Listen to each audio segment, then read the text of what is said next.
A ver, ¿alguna vez ha surgido la pregunta de cómo es posible que un fármaco pueda controlar una de nuestras respuestas más primarias, la de lucha o huida? Pues hoy vamos a meternos de lleno con unas moléculas fascinantes que hacen precisamente eso, los antagonistas de los adrenoceptores alfa. Son capaces de intervenir de forma directa en nuestro sistema nervioso simpático. Vamos a descubrir exactamente cómo lo consiguen. Y esa es la gran pregunta, ¿no? ¿Cómo es posible que una sustancia química, una simple molécula, interactúe con un sistema tan increíblemente complejo como el nuestro y consiga efectos tan específicos?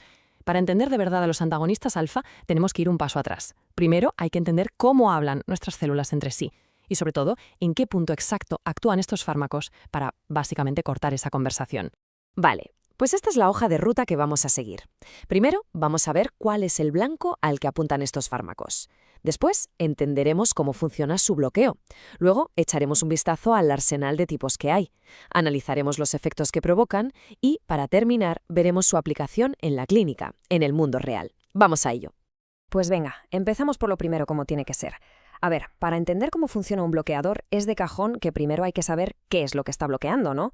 Pues bien, el objetivo, la diana de estos fármacos, son los receptores adrenérgicos, en concreto los de tipo alfa.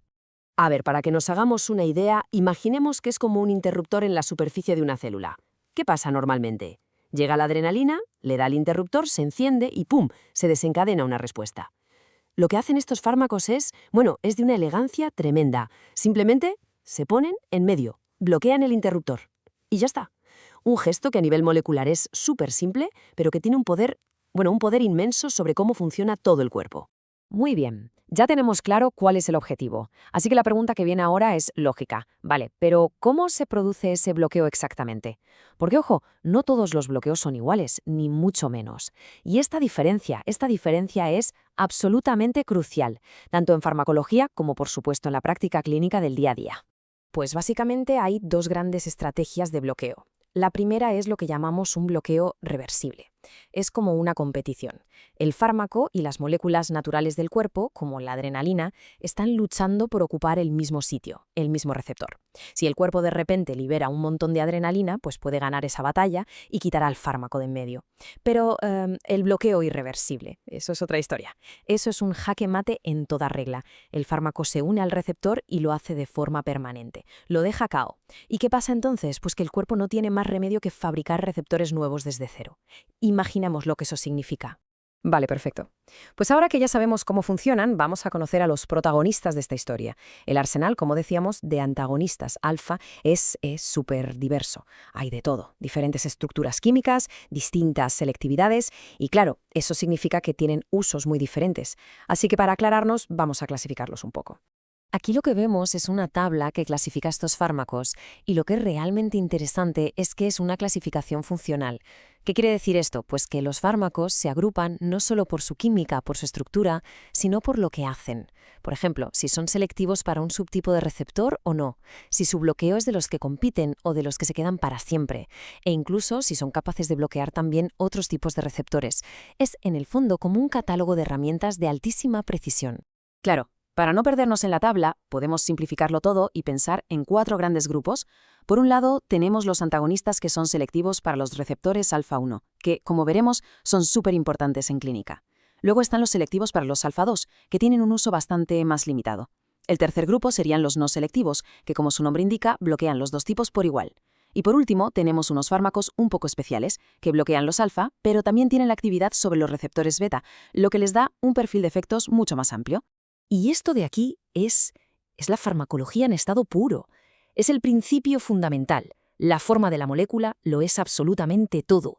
Una modificación diminuta, casi nada, es lo que diferencia una molécula de otra. Y esa pequeña diferencia es la que hace que una, la prazosina, encaje como una llave en la cerradura del receptor alfa-1 y la otra, la yoyimba, encaje en la del alfa-2. Es increíble. Y es precisamente esa selectividad, esa precisión milimétrica, la que va a definir para qué narices vamos a poder usar cada fármaco. Venga, pues vamos a ver en qué se traduce todo esto en la práctica. Ya sabemos qué son, cómo funcionan y qué tipos hay.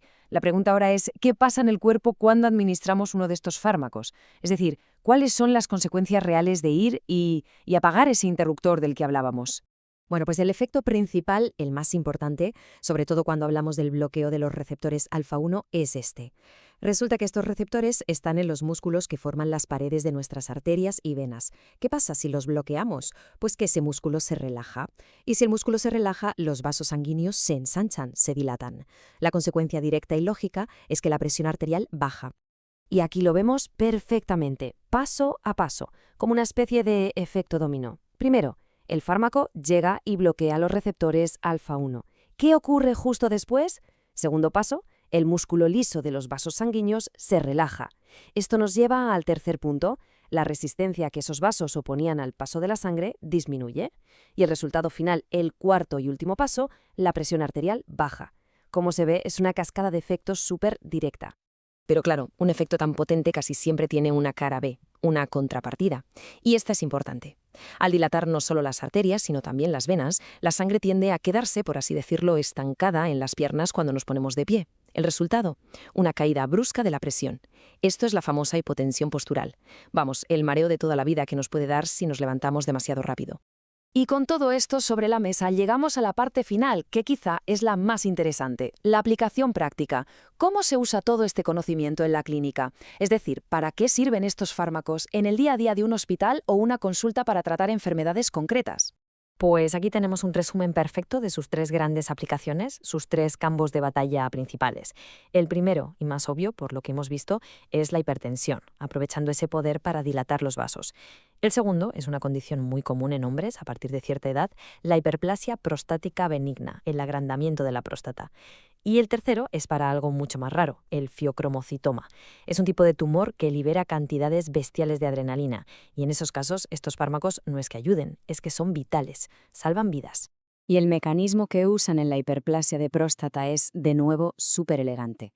Resulta que los receptores alfa 1 no solo están en los vasos sanguíneos, también los tenemos en el músculo de la propia próstata y en la base de la vejiga. Así que, ¿qué se consigue al bloquearlos con un fármaco selectivo como la tamsulosina? Pues justo lo que se necesita, relajar esa zona, aliviar la presión que ejerce la próstata sobre la uretra y, en definitiva, mejorar muchísimo el flujo urinario. Y para que tengamos el panorama completo, un dato curioso. A diferencia de sus primos, los antagonistas alfa 1, que se usan un montón, los que son puros para los receptores alfa 2, pues resulta que en medicina humana apenas se utilizan. Su principal campo de aplicación es, sorprendentemente, la veterinaria. Se usan, por ejemplo, para revertir los efectos de algunos sedantes en animales. Y cerramos ya con esta reflexión final. Los antagonistas alfa son el ejemplo perfecto de un dilema clásico en farmacología. Por un lado, tenemos un mecanismo de acción superpotente, con unos beneficios terapéuticos enormes. Pero, por otro lado, ese mismo poder conlleva efectos secundarios que no son ninguna tontería.